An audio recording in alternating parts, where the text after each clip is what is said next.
4 മണിക്ക് ചായയുടെ കൂടെ കഴിക്കാൻ പറ്റിയ നല്ല അടിപൊളി വളരെ ടേസ്റ്റി ആയിട്ടുള്ള സോഫ്റ്റ് ആയിട്ടുള്ള ഒരു ടീ കേക്ക് നമുക്ക് പെട്ടെന്ന് എങ്ങനെ തയ്യാറാക്കാമെന്ന് ഒന്ന് നോക്കിയിട്ട് വരാവേ. അതിനുവേണ്ടി ഒരു ബൗൾ എടുക്കുക, അതിലേക്ക് അരിപ്പ വെച്ച് കൊടുത്ത് 1 കപ്പ് മൈദ ഇട്ട് കൊടുക്കണേ. ഇനി അതിലേക്ക് നമ്മൾ 1 സ്പൂൺ ബേക്കിംഗ് പൗഡറും അതുപോലെ തന്നെ 1 സ്പൂൺ കസ്റ്റാർഡ് പൗഡറും കൂടി ചേർത്ത് കൊടുക്കുന്നു കേട്ടോ. അപ്പോൾ നമുക്ക് കുറച്ച് നല്ലൊരു കളറൊക്കെ കിട്ടാൻ വേണ്ടിയിട്ടാണേ. ഇനി നമ്മൾ ഇതൊന്ന് മിക്സ് ചെയ്ത് ഒന്ന് നല്ലോണം അരിച്ചെടുത്ത് മാറ്റി വെക്കണം കേട്ടോ. ഇനി വേറൊരു ബൗൾ എടുത്ത് അതിലേക്ക് 3 മുട്ട പൊട്ടിച്ച് ഒഴിച്ചു കൊടുക്കണേ. ഇനി ഇതിലേക്ക് 1 സ്പൂൺ വാനില എസൻസ് ഇവിടെ ചേർത്ത് കൊടുക്കുന്നുണ്ട്. പൈനാപ്പിൾ എസൻസ് നല്ലതാണ്. ഇനി 1/4 കപ്പ് പഞ്ചസാര ചേർത്ത് കൊടുക്കുന്നുണ്ട്. ഞാനിവിടെ പൊടിക്കാത്ത പഞ്ചസാരയാണ് ചേർത്ത് കൊടുക്കുന്നത്, പൊടിച്ചതായാലും മതിയേ. ഇനി ഇതെല്ലാം കൂടെ നല്ലോണം ബീറ്റ് ചെയ്ത് ഈ ഒരു കൺസിസ്റ്റൻസി ആകുമ്പോൾ ഇതിലേക്ക് 1/4 കപ്പ് സൺഫ്ലവർ ഓയിൽ ചേർത്ത് കൊടുക്കണേ.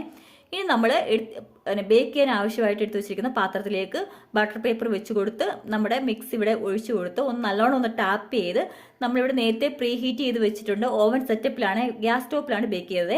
ഗ്യാസ് സ്റ്റോപ്പിൽ ഒരു 40 മിനിറ്റ് ബേക്ക് ചെയ്തെടുത്തപ്പോൾ നല്ല പെർഫെക്റ്റ് ആയിട്ടുള്ള ടീ കേക്ക് ഇവിടെ റെഡി ആയിട്ടുണ്ട്. വളരെ സ്പോഞ്ചാണ്, അതുപോലെ വളരെ ടേസ്റ്റിയുമാണ്.